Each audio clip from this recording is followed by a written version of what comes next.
Halo Sobat Indak, jumpa lagi di podcast Indago yang diselenggarakan oleh Balai Industri Kreatif Digital dan Kemasan Disperindak Provinsi Jawa Tengah. Nah gimana nih Sobat Indak kabarnya? Semoga selalu dalam keadaan sehat dan bahagia ya. Nah di episode kali ini kita akan membahas tentang merek kolektif pendongkrak pertumbuhan ekonomi daerah. Nah gimana sih ceritanya merek kolektif ini bisa mendongkrak pertumbuhan ekonomi daerah? Langsung saja kita berkenalan dengan narasumber yang sudah hadir bersama kita. Ada Ibu Dwi Fitriani, SPT MM. Ya, apa kabar Ibu? Baik Mbak Sasa. Ya, Alhamdulillah Bu. Ini mungkin sebelum kita mulai obrolan kita, perkenalan diri dulu Bu, biar Sobat Indak juga kenal dengan Ibu. Ya, silakan Bu. Oke deh. Memang sebetulnya ada pepatah bilang ya. Tak kenal maka tak sayang. Iya, betul Jadi sekali. saya tak kenalkan diri dulu. Iya gitu benar. Biar Sobat Indak makin sayang nih ya Bu ya. Oke, gitulah. Makasih Mbak Sasa. Iya. Saya memperkenalkan diri saya. Tadi udah disebut sama Mbak Sasa. Nama saya cukup singkat, Dwi Fitriani. Untung belakang itu ada tambahannya, SPTMM, agak panjang jadinya. Dikenal saya sering dipanggil dengan nama Fitri. Yeah. Kami di bidang standarisasi pelindungan konsumen, dan saya sendiri istilahnya sekarang ini apa ya, fungsional pembina industri di standarisasi industri, di mana kita ini mendapatkan amanah di tahun 2020 di seksi standarisasi industri, dan di akhir tahun 2022 kemarin bahasanya itu ada SK baru ya, amanah baru, kita difungsionalkan. Iya, oh gitu. Makanya dulu di name tag-nya saya tadinya awalnya hijau ini. Awalnya hijau. Oh ya. 2022 akhir Jadi berubah warna jadi abu-abu. Oke. Yeah. Nah, dengan jabatan saya sendiri sekarang ini sebagai pembina industri ahli muda. Oke, ya Bu. Ya. Mungkin itu Mbak Sasa. Oke, siap. Salam kenal ya Bu Fitri ya Bu. Oke. Ya. Nah ini langsung aja kita ke pertanyaan pertama nih Bu. Tadi kan kita mau bahas tentang merek kolektif pendongkrak pertumbuhan ekonomi daerah. Nah itu sebenarnya apa sih Bu merek kolektif pendongkrak ini Bu? Sebetulnya memang ide muncul tuh dari tahun kemarin sebetulnya. Jadi sekitar 2 tahun ini kami di pemerintah daerah Provinsi Jawa Tengah ada program bisnis istilahnya seperti itu, di mana kita antar bidang itu ada keterikatannya. Ya. Di situ kemarin dari bidang non-agro melalui petugas yang namanya UPL, unit pendamping langsung, itu melakukan monitoring dan evaluasi terhadap sekitar 6 kabupaten kota. Jadi berdasarkan data di BPS kita itu hampir 3.500 ada yang namanya sentra industri yang punya karakteristik. Nah, dari sentra industri sebanyak itu tuh mana sih yang berpotensi, mana sih yang akan kita kembangkan, kan gitu. Terus kemarin di tahun kemarin itu ada di sampling 6 kabupaten kota. Dari hampir 3.500 di sampling 6 kabupaten kota, di situ didapatkan ada 16 kecamatan. Dari 16 kecamatan ini berbagai macam produk karakter dari masing-masing daerah, yaitu ada logam, ada mebel, ada pandai besi, dan lain-lainnya. Lah, dari situ apa sih yang bisa kita berikan kita berikan untuk mendongkrak perekonomian daerah itu. Kemarin akhirnya kita melakukan pendekatan ke sentra industri. Nah, di situ akhirnya muncul untuk kebersamaan dari sentra ini dengan produk yang sama, itu paling pas sebetulnya merek kolektif. Kita itu memberikan sosialisasi, memberikan pengertian. Nah, dari situ ternyata mereka ada minat dan bersurat dari sentra itu ke desa tadinya. Terus akhirnya dari desa ditindaklanjuti ke dinas. Dari dinas kabupaten, terus ke provinsi. Salah satunya kemarin tuh dari Grobogan. Itu surat sudah sampai pada kami. Karena memang merek kolektif ini pionir ya di tahun 2024 ini. Jadi kita mencoba yang biasanya dalam pengajuan merek kolektif itu make pihak ketiga konsultan. Dan ini kita mencoba untuk dari teman-teman sendiri nanti akan melakukan pendampingan. Oh gitu. Mungkin itu Mbak Sasa. Benar. Jadi kayak nanti ada fasilitasinya juga ya Bu ya? Betul sekali. Oh gitu. Jadi nanti Sobat Indak nih kita mau bahas-bahas tentang merek kolektif ya. Nah Bu, ini selanjutnya nih Bu. Tadi kan udah disebutin dari tadi ya merek kolektif gitu ya Bu ya. Bedanya apa sih Bu merek biasa sama merek kolektif ini Bu? Kalau bedanya apa sih merek biasa sama merek kolektif? Iya, gitu benar. Kan? Sebetulnya pada prinsipnya kita kalau berbicara masalah merek, merek itu apa sih? Kan gitu. Benar ya. Merek itu merupakan suatu tanda, tanda yang bisa digambarkan secara istilahnya grafis di situ. Bisa bentuknya gambar, bisa bentuknya logo, tulisan atau angka seperti itu. Dalam bentuk 2 dimensi. Ya, itu sing banyak dibilang namanya merek tradisional. Iya, gitu. Iya, merek tradisional atau merek konvensional. Terus ada warna, ada berbagai warna, terus ada angka kan gitu. Istilahnya dulu tuh merek tradisional kalau orang bilang. Tapi sekarang ini ada yang non tradisional juga, yang bentuknya udah 3 dimensi. Oh gitu, sekarang ada 3 dimensi. Ada 3 dimensi. Ya bentuknya bisa bentuknya suara, bisa bentuknya hologram, atau perpaduannya. Itu bisa. Itu sekarang dibilang merek non tradisional. Mungkin kita sering denger ya. Oh iya benar, itu kan udah yang identitas kita brandnya ke situ gitu ya. Iya, itu merek yang bentuk suara kan gitu. Terus misalkan juga pernah itu nggak ngelihat coklat yang bentuknya segitiga. Oh iya. Nah itu 3 dimensi, itu didaftarkan itu bentuknya. Nah seperti itu yang non modern sekarang. Nah terus yang membedakan merek dengan merek kolektif itu apa? Kan gitu ya. Ya. Kalau merek sendiri itu biasanya dimiliki individual. Nah gitu. Jadi merek itu dimiliki individual, di mana masing-masing IKM dia mempunyai atau tanda itu untuk sendirinya, untuk IKM itu sendiri, kan gitu. Terus memang yang membedakan kalau itu untuk sendiri itu dia dapat dilisensikan ke yang lain, misalkan.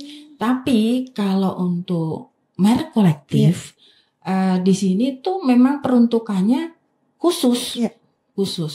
Jadi khusus ini untuk kelompok atau asosiasi, bisa itu berbadan hukum, itu bisa. Cuman merek kolektif memang di situ ada keterikatannya. Jadi keterikatannya bentuknya perjanjian. Nah, perjanjian-perjanjian ini memang istilahnya untuk membuat dari kelompok masyarakat itu sendiri punya komitmen bersama. Misalkan di situ ada nyebut sifat dari produknya nanti bagaimana, ciri produknya bagaimana, mutunya. Di situ juga dilengkapi adanya pengawasan juga sampai ke sanksi. Di mana misalkan dalam suatu kelompok atau organisasi itu kan ada struktur juga. Nah, dari strukturnya itu nanti dilengkapi sampai ke pengawasnya nanti siapa, sampai ke pemberian sanksinya. Itu juga di situ melekat sebetulnya. Jadi merek individu atau merek kolektif itu pembedanya memang yang memiliki yang jelas. Individu perorangan, kalau kolektif itu sifatnya kelompok. Dan kelompok ini dilengkapi, di situ juga ada perjanjian. Nah, di mana tadi di awal disebutkan sama Mbak Sasa, kenapa kok mendorong perekonomian daerah? Ya karena ini kelompok. Misalkan yang kemarin sudah mengajukan dari Gerobokan itu sentra pandai besi. Nah, sentra pandai besi di desa Putatsari nanti akan mengangkat perekonomian di daerah situ, di desa Putatsari itu menjadi kayak istilahnya brand ya. Brandnya Putatsari. Oh, di sana pusatnya pandai besi, kualitasnya bagus dengan merek ini. Seperti itu. Jadi daerahnya juga terkenal juga ya Bu ya dengan juga produksi yang mereka ini unggulkan gitu ya Bu ya. Nah, selanjutnya nih Bu, sebenarnya manfaat dari penggunaan merek kolektif ini apa sih Bu yang diperoleh oleh masyarakat ini Bu? Manfaatnya ya. Sebetulnya manfaat dari merek kolektif ini banyak sekali. Merek kolektif itu kalau kita fokus berbicara merek kolektif, yang jelas masyarakat rata-rata itu kan kurang memahami apa sih fungsinya kita punya merek, apalagi sampai menjadi brand itu kan masih jauh dari gambarannya mereka kan. Lah, dengan adanya merek kolektif, masyarakat itu secara bersama-sama, ya dapat saya katakan dia bisa belajar bersama gitu loh. Belajar bersama, menggandeng untuk dalam suatu wilayah bisa terangkat. Jadi yang semula mereka nggak paham, terus akhirnya dengan perkumpulan mereka sendiri yang bentuk kelompok bisa saling sharing, kan seperti itu. Dan di mana merek kolektif sendiri itu punya nilai ekonomi. Apa sih nilai ekonominya? Sebetulnya banyak sekali nilai ekonomi dari merek kolektif itu sendiri. Seperti saya contohkan, misalkan di Aceh ya ada produk yang namanya kopi gayo, misalkan saya contohkan. Ini nggak apa-apa nyebut produk ya? Oh, nggak masalah Bu. Nggak masalah. No profit soalnya. Ya benar. Nah, saya contohkan seperti itu. Itu kan mengangkat suatu daerah, iya kan? Kopi gayo. Orang image-nya kalau udah bilang kopi gayo, oh itu punyanya orang Aceh, seperti itu. Jadi nilai ekonomi sudah sangat kelihatan sekali. Kalau mereka mutunya sudah bagus sampai ke mancanegara pun akan dicari. Oh iya benar itu. Betul. Yang jelas dari yang semula paling misalkan harga per sasetnya misalkan paling cuman 2.000 misalkan seperti itu. Setelah dia ada mereknya jadinya bisa 25.000. Ya, benar. 25.000. Jadi menambah nilai suatu produk juga ya Bu ya. Ada tambahan nilai dari produk itu. Saya contohkan lagi misalkan produk yang polosan. Rata-rata di desa Putatsari kemarin saya cek itu mereka belum pada punya merek. Jadi masih polos seperti itu. Masih polos. Terus saya bandingkan dengan produk lainnya yang sudah ada labelnya di situ. Cantik mana? Tentu menarik yang ada labelnya Bu. Secara otomatis akan menarik yang ada labelnya. Nah, untuk dapat lebih dikenal dengan masyarakat itu pasti yang ada tandanya. Saya contohkan, kita paling gampang kan kalau kita berbicara dengan masyarakat itu yang contoh-contoh real yang ada di masyarakat ya. Masyarakat misalkan orang tua udah punya anak. Oh, anak itu tandanya apa toh? Nama. Persis seperti apa yang kita katakan merek. Iya, benar. Cuman kalau namanya orang jualnya kadang-kadang. Tapi kalau merek, dia kalau sudah punya merek, panjangnya sudah tahu persis lah. Perusahaan besar itu apa yang dijual. Mereknya juga Bu. Itu Mbak Sasa. Oke, terima kasih Bu. Jadi merek ini tuh bisa menambah nilai dari suatu produk itu ya Bu ya. Sebagai nilai tambah lah ya Bu ya. Betul sekali. Nah ini Bu, selanjutnya sih Bu, saya mau nanya tentang persyaratan suatu merek itu dikatakan merek kolektif. Tadi kan udah dibahas ya, salah satunya kan juga kelompok ya Bu ya. Ini apa lagi nih Bu? Persyaratan apa sih? Bisa dikatakan itu sebagai merek kolektif. Yang jelas, merek itu diusulkan oleh suatu kelompok atau paguyuban. Bisa juga koperasi, bisa juga yang berbadan usaha lainnya. itu secara bersama-sama, di mana nanti di dalamnya ada perjanjian juga yang disyaratkan wajib untuk sebagai merek kolektif itu. Perjanjian ini sendiri di dalamnya nanti ada istilahnya menyebutkan sifat dari produknya bagaimana, cirinya bagaimana, mutunya bagaimana, termasuk di dalamnya untuk struktur organisasinya. Gitu. Jadi struktur organisasi itu sendiri nanti dilengkapi dari ketua bendahara, anggota, pelaksana unit kerja. Terus sampai di situ ada pengawasnya, dari pengawas internal, pengawas eksternal. Juga di situ mencakup ada sanksinya juga. Oh gitu. Iya. Jadi sangat agak lebih komplit gitu. Dapat dikatakan kalau merek kolektif itu tidak sekedar hanya mereknya, tapi pelengkapnya sampai ke perjanjiannya, sampai ke ada pengawasnya dan ada sanksinya. Tapi di situ misalkan ada ada misalkan dari pihak lain, ada yang berminat untuk memiliki merek itu. Sebetulnya mudah sekali, mereka hanya tinggal bergabung dengan kelompok itu. Oh gitu. Seperti Jadi itu. bisa bahkan kalau misalnya merek kolektif itu udah ada, tambah personil pun masih bisa ya Bu? Masih bisa, sangat fleksibel sekali. Ya menarik sekali. Jadi ini sesuai dengan perjanjian dari kelompok juga ya Bu ya? Betul. Makanya setiap kelompok pun juga beda-beda perjanjiannya sesuai dengan produknya juga, kayak gitu ya Bu ya. Sifat-sifat dari produknya gitu.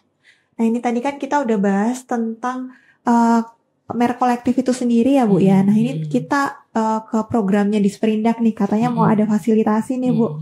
Nah ini mungkin bisa dijelaskan prosedurnya seperti apa. Mungkin nanti ada Sobat Indak yang ingin bergabung mengikuti fasilitasi ini Bu. Oke Mbak Sasa. Memang kalau kita bilang fasilitasi itu memang poin yang sangat menarik bagi para IKM ya. Di tempat kami sendiri itu terus terang memang seksi yang banyak diuber-uber IKM.